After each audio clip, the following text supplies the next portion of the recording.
Good morning, everyone. Welcome. My name is Megan Lancaster, and I will be your service coordinator today. Today's reflection, Where the Rivers Meet, New Meaning for the Merging of the Waters, will be shared with you by our minister, Reverend Dr. Leon Dunkley. I welcome all of you today, and we, the congregation, welcome most especially those of you who are visiting today. If you are new to North Chapel, consider signing the guest book at the back of the sanctuary. This is also where you will find hearing assistant devices and large print hymnals if you need either one. Also, if you did not get a teal hymnal on your way in, could you please raise your hand, because we are going to need them and someone can bring you one. Everybody's, we got one? All right, everybody's good? Yay. All right, some announcements. So we are continuing to do lemonade out front for now for a coffee hour. If you would like to take part in the history tour of the church after service today, please meet in the front of the sanctuary with Lynn Peterson. Lynn, could you raise your hand? Just so everybody knows who you are? All right, great. And that will be after service.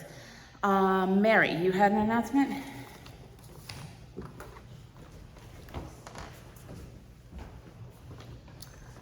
I know this sounds hard to believe because we aren't even to the 1st of October yet, but we are beginning to think about the Christmas wreath sale. And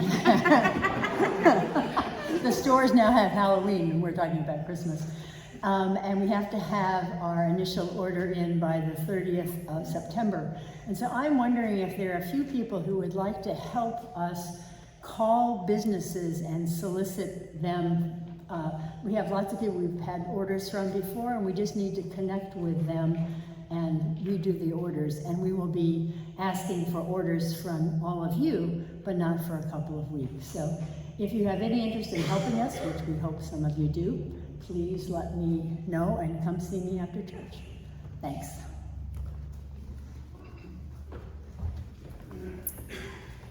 Good morning. I have a couple things I'd like to share. One is that every year for the past 4 years, on the weekend of September 11th, I and a small crew of brave, foolish North Chapel people would wander over to Silver Lake and jump in with our clothes on. Silver Lake is a little unhealthy right now. There's a bacteria in the lake, so we're gonna not jump in the lake this year, but let's plan it for next year. And I will find a way to do a replacement to mark this time of year. I also wanted to announce that Kristen Rose's service, memorial service, will be 2 weeks from today at 1 o'clock. So I invite you all to come. And most of all, I wanted to tell a brief story about a man named, I think his name was, I can't remember his name actually, he was just a lovely man. I didn't feel like I had connected with him at all, but he was a lovely man, and he came to visit me when I still lived around in the DC area. And he came in to say, he's a very conservative man, and he said, I can get with you Unitarian Universalists on just about everything, except gay marriage, he said, you know. And I said, marriage equality? And he said, you know, whatever you want to call it. And I was like, well, it's important. And then he said, we talked for a while. And I looked at him and I said, are you single? And he said, yes. And I said, I never do this. Right? But I know the perfect girl for you. And I need you to come to service. Are you free on Sunday morning? He was like, yes, but he was uncomfortable. And I really pushed him hard. And I said, look, I won't introduce you like in an awkward way. I'll have coffee with the person, and then I'll call you over to me for a different reason. And if you don't immediately connect with this person, just throw it away, just walk away. But I'm sure that I have the right person for you. I was really pushing him. And finally he said, I don't really want to do this. And I said, why? And he said, I just think that I should be the person who gets to choose who I partner with.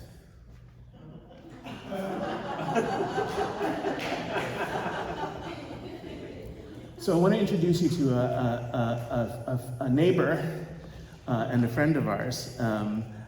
who's got a little project that I just learned about this week. And I want to ask Gabe DeLeon to come up to the chancel and introduce himself to you and share with you what he's got going on. It's good to see you, friend. Good to see you. Wow. Thank you, Reverend, for having me here today. I want to first introduce myself. I just came over and introduced myself to Reverend on Thursday, but I wanted to introduce myself to you. I've been living here in Woodstock almost 6 years, and yes, I am a neighbor. I hadn't formally met the Reverend, but I think probably about 6 years ago, we did wave to each other as he played the guitar out in front of the stoop of the church, and we may have done that again a second time, but we had never spoken. I felt it important to come over and speak to the Reverend and to you, because I'm proposing to try and have a Pride Festival next June here in Woodstock, and hopefully I can enlist some supporters from this church and also from the town and other nearby communities. We've begun the conversation. The conversations have been going pretty well. People seem to be supercharged to want to participate in this inclusive festival. And so I'm here just to tell you a little bit about it, and hopefully at some point you'll raise your hand and you'll come in and join us. We're going to need as many people as possible. We haven't done this before. We need to organize and to put all the pieces together, whether it's arts and crafts, maybe some entertainment at Pentangle, at Billings Farm. We've already gotten some verbal commitments from some businesses in town and some residents, and I think this will be a wonderful opportunity. We've started the conversation, it needs to continue, and we need everyone's support here and around the area to make this really happen. I also, in particular, in speaking with the Reverend, think it's important for some of our youth to understand that we can all come together no matter where we come from, and this is a really good opportunity to do that.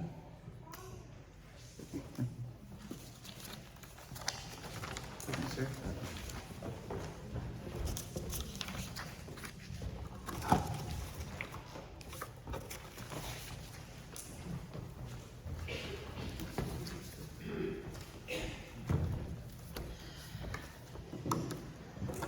All right, opening words today.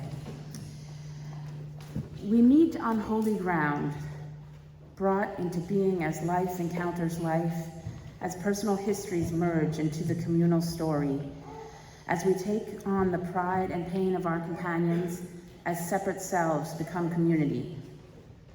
How desperate is our need for one another, our silent beckoning to our neighbors, our invitations to share life and death together, our welcome into the lives of those we meet, and their welcome into our own. May our souls capture this treasured time. May our spirits celebrate our meeting in this time and in this space, for we meet on holy ground. So as we head into our time of meditation, consider planting your feet flat on the floor, shoulders back, hands open and palms up in your laps. And breathe, in through your nose and out through your mouth. Breathe. Breathe thoughtfully, remembering it is not we who breathe, but the spirit of life that breathes through us. Thank you very much.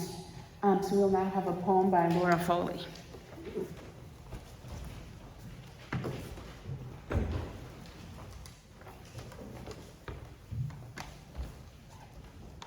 Hi. I wanted to read this poem about my granddaughter, Eleanor, because she loves mermaids. And so I thought it was appropriate to a day when we're celebrating water.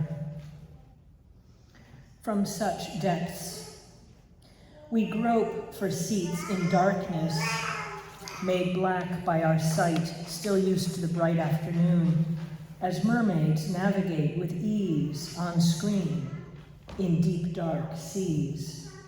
When the witch appears, Eleanor shouts to the room, "It's going to be all right."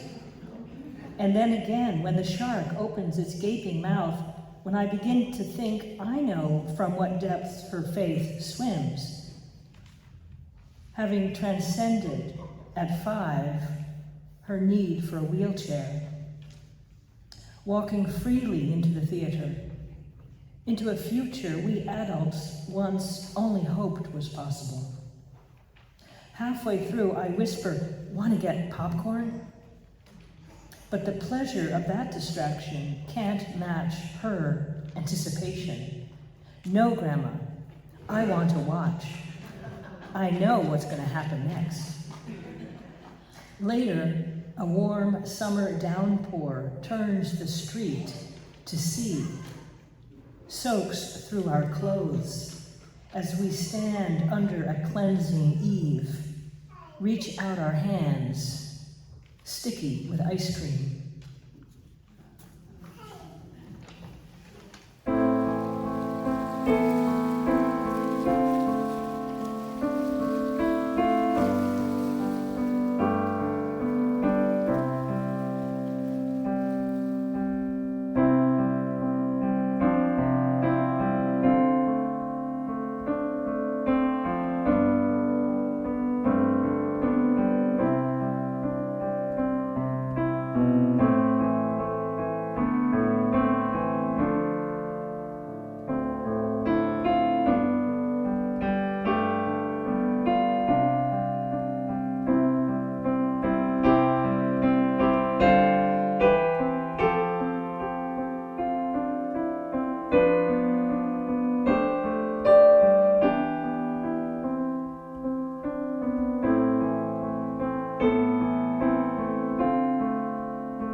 That was awesome fun.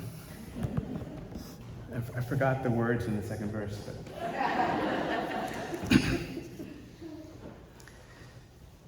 look toward the heavens and number the stars, and so shall your descendants be. This is a biblical passage. You may know it. You may recognize the language. God said this to Abraham when he was thinking about the meaning of the greater family. Look toward the heavens and number the stars, and so shall your descendants be. God is like an eternal optimist, and it's a beautiful thing. I think this passage means different things to different people at different times. And yet still I wonder if any of the meanings are truly accurate, truly in keeping with what the Bible intended back in the day. There's no way to know such things, really. Does this passage mean that the Holy One rewards with descendants those of us who carry wonder in our hearts? Could it mean something that miraculous? I love wonder. It's uplifting, so hopeful, so endlessly and eternally optimistic. This is a poem about wonder. It's called The Way to Teach. It's about something that happens at the edges of our attention and at the edges of the world, where the land, this earth and stone beneath our feet, stretches out and meets the open sea. The way to teach.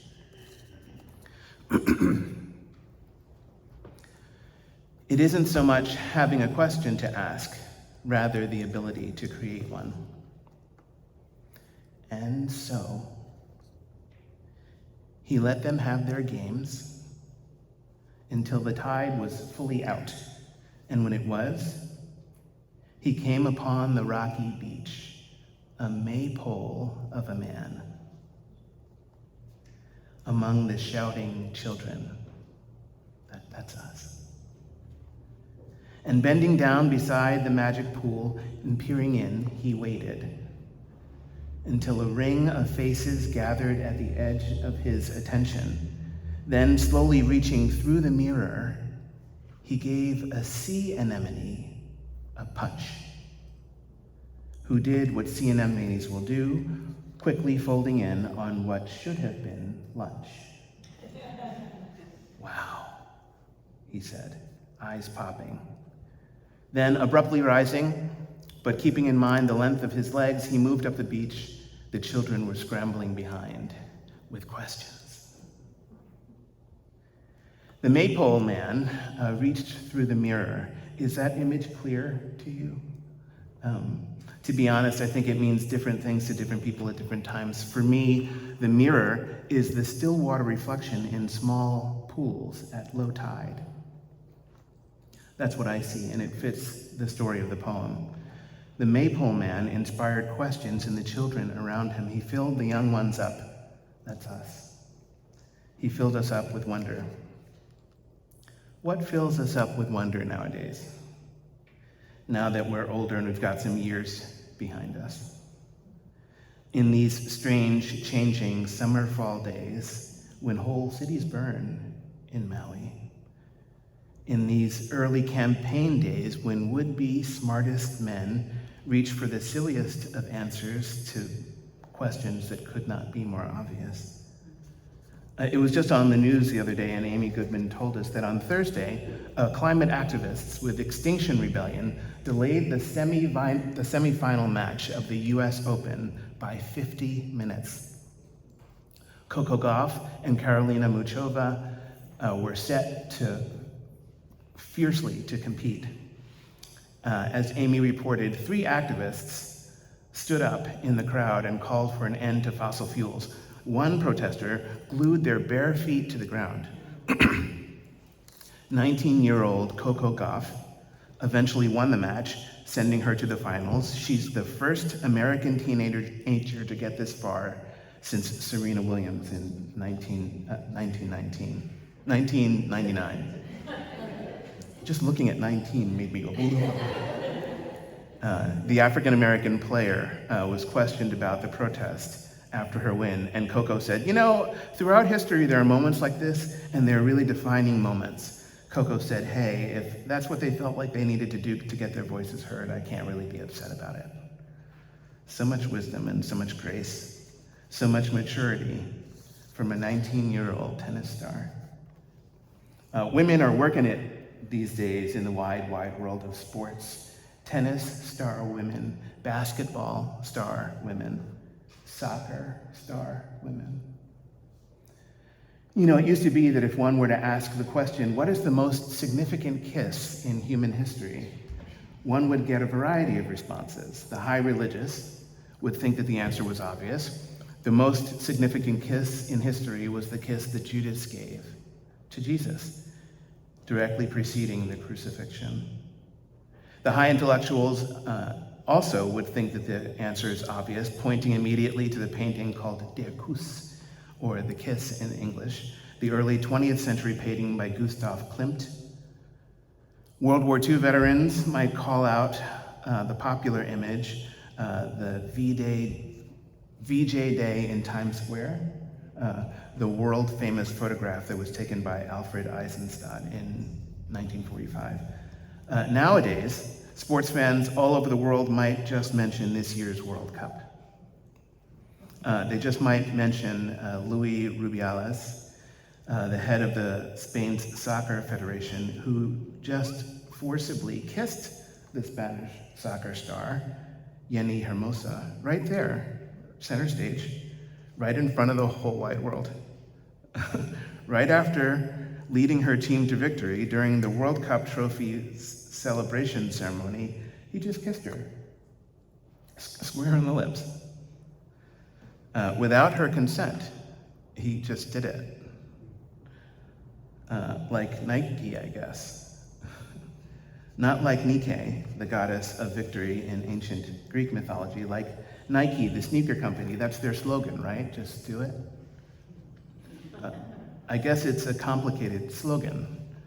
Certain men don't seem to understand what it really means. It means different things to different people at different times. That's why you have to ask and get consent before you just do it. Reasonable people can argue, reasonable people can disagree about almost anything, but it's simply impossible for men with any degree of self-awareness. It is impossible to justify what he did. She said no, and he didn't listen, and that's really not okay. So they're calling it the Me Too moment in Spain. Now, I know it's really dark outside, and I know it's hard to see right now, but many storms are so near at hand, and things are slowly getting better.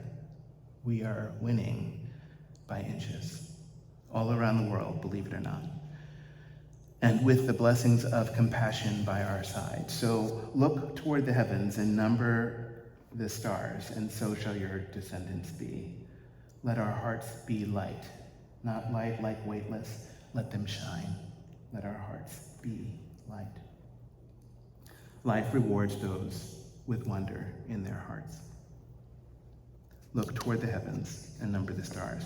God said these words to Abraham, as we sometimes tell the story. God said to Abraham, look to the heavens and number the stars, and so shall your descendants be. But Abraham's wife, Sarah, wasn't getting any younger. And God wasn't coming through on his promise.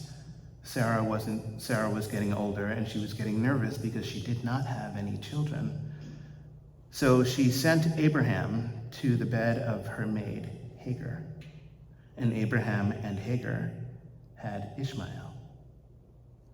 And not long after they did, God kept his promise to Sarah, and Abraham and Sarah had Isaac.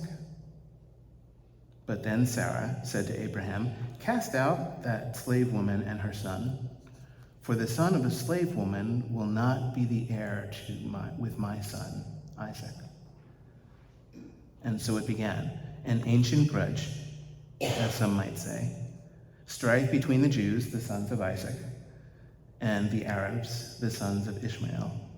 And what most people find important to remember in this is that in the end, the two sons came together to celebrate the life and to honor the death of their father. They buried him together as brothers. In the end, they found their way to peace. So we fight. It's part of the human condition. We struggle with one another sometimes. We struggle within ourselves quite a lot, and it tends to be a whole lot easier and a lot less painful, to be sure, to project the inner tensions outward. It's easier to blame someone else, to other somebody else, simply for being the brother of a different mother, even. In the biblical story, Sarah was internally in conflict. She'd sent Abraham to Hagar, and together the two made Ishmael. Then, after her own son Isaac was born, Sarah struggled with the consequences of her own decisions. Only it wasn't simply a consequence of a decision, it was a human being. It was her husband's son of Hagar. It was Ishmael. Ishi. Absent the deep blessings of compassion, we outsource our inmost struggles. We project them upon others, and it's almost always painful when we do, deeply so. So how can we best heal our internal suffering? We lovingly accept ourselves. That's what we do. We lovingly accept ourselves for who we are right here and now, and we commit to being the best people that we can be. We recognize as our own the roots of our own suffering. Pema Chodron, the famous Buddhist practitioner, leads a wonderful exercise, and I'm going to need a couple of volunteers. I was hoping to ask you, Dana, would you help me? And Brianne, would you help me too? Okay. It's not complicated. It's just a small dance sequence and something. Pema Chodron, the famous Buddhist practitioner, leads us in a wonderful exercise.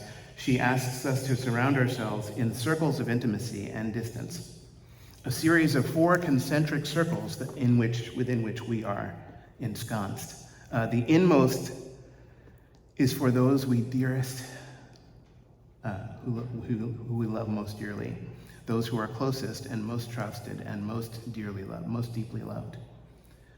The next circle out is for our old friends and also for our new acquaintances. We feel connection. Beyond the first circle, which is reserved for the dearest ones we know, and out beyond the second circle, which is reserved for old friends and new acquaintances, there's a third circle reserved for those we have not yet met. And then it gets a little harder.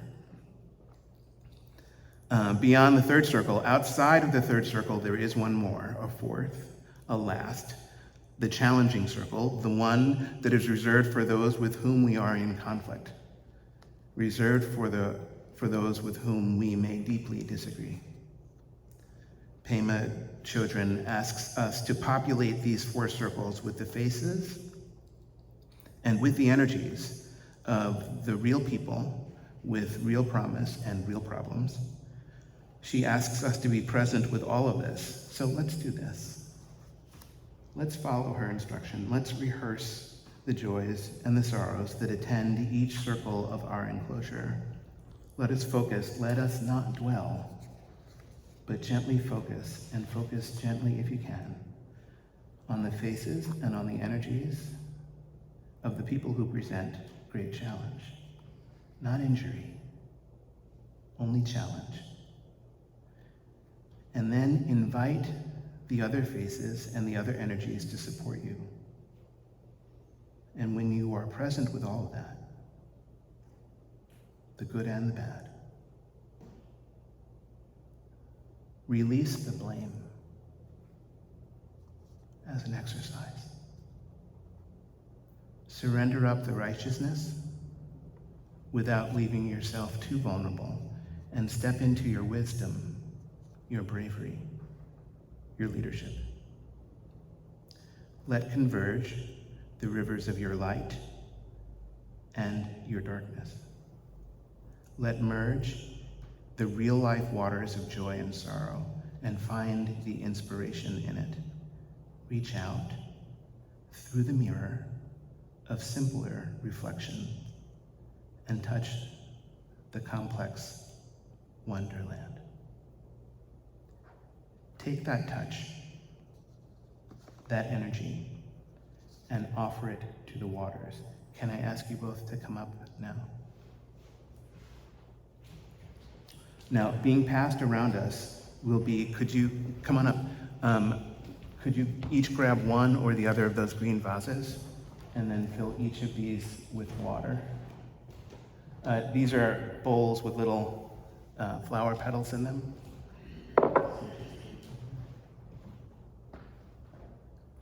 Being passed around on the outside of the sanctuary will be white bowls that will soon be filled with water. You can hear it. Ding, ding, ding, ding. Take a moment and offer, thank you. Take a moment and offer to that water that which is being weighed, being weighed on your soul. Can you take these two and on the outside just pass them to people and just pass them around to one another and deliver your energies to the water.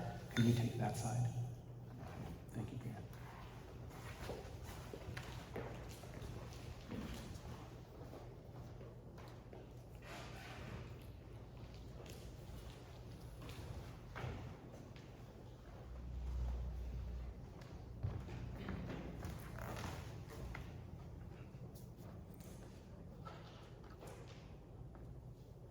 Merging in these waters are both the energies that weigh us down and the energies that keep us afloat. I will pour them into a single bowl before we close.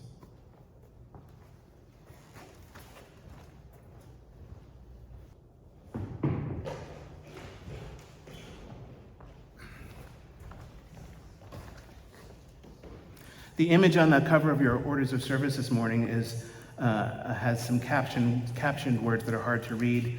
These words are Harper's Ferry, West Virginia, where 2 rivers and 3 states meet, GP 792. I don't know what the little code means.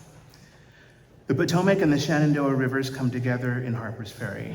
The states of Maryland, West Virginia, and Virginia come together in Harper's Ferry.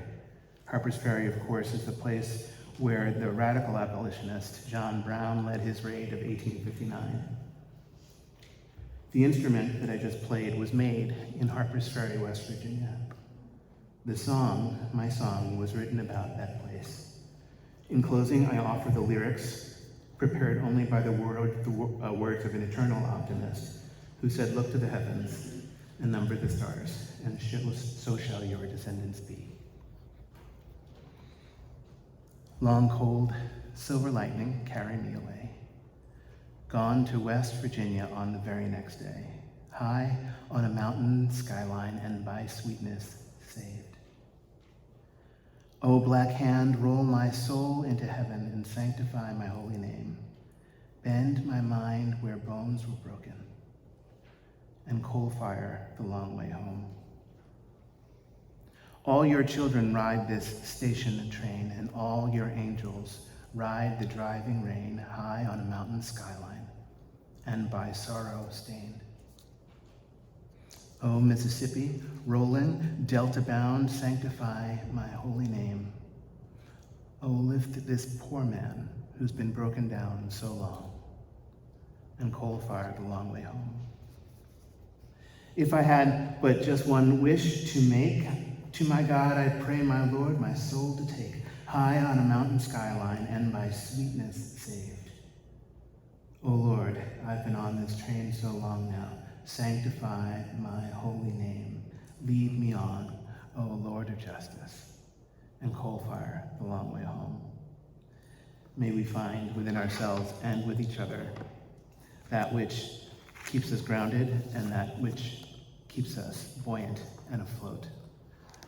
May we find these resolved within ourselves and between ourselves and those who are on the outside of our circle. May we find a way to connect and a way to bring our energies together, accepting ourselves as best as we can. May it be so. Blessed be, and amen.